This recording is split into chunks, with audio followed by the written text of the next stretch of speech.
Chapter 2. Justin describes his studies in philosophy.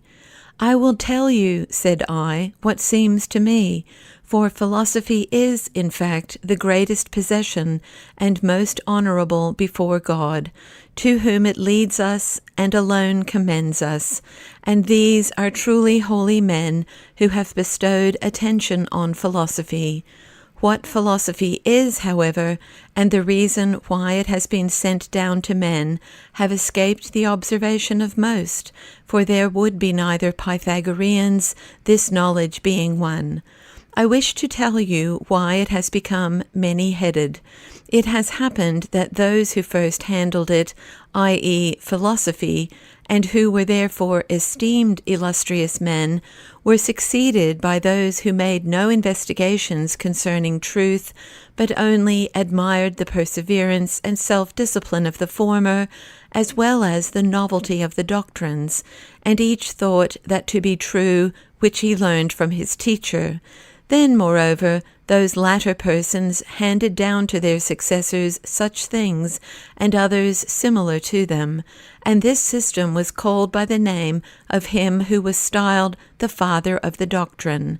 Being at first desirous of personally conversing with one of these men, I surrendered myself to a certain Stoic, and having spent a considerable time with him, when I had not acquired any further knowledge of God, for he did not know himself, and said such instruction was unnecessary, I left him and betook myself to another, who was called a peripatetic, and as he fancied, shrewd. And this man, after having entertained me for the first few days, requested me to settle the fee, in order that our intercourse might not be unprofitable. Him, too, for this reason I abandoned, believing him to be no philosopher at all.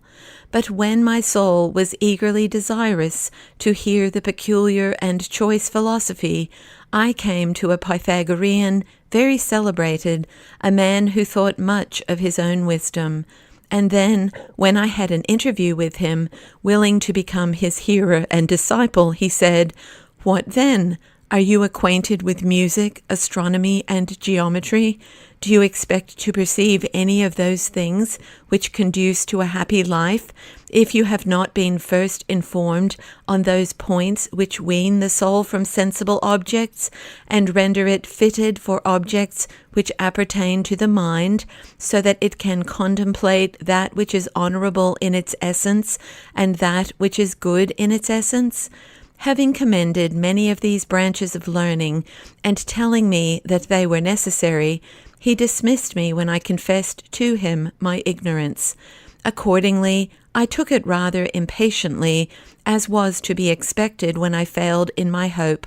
the more so because I deemed the man had some knowledge, but reflecting again on the space of time during which I would have to linger over those branches of learning, I was not able to endure longer procrastination. In my helpless condition, it occurred to me to have a meeting with the Platonists, for their fame was great. I thereupon spent as much of my time as possible with one who had lately settled in our city, a sagacious man holding a high position among the Platonists, and I progressed and made the greatest improvements daily, and the perception of immaterial things quite overpowered me, and the contemplation of ideas furnished my mind with wings, so that in a little while I supposed that I had become wise, and such was my stupidity, I expected forthwith to look upon God, for this is the end of Plato's philosophy.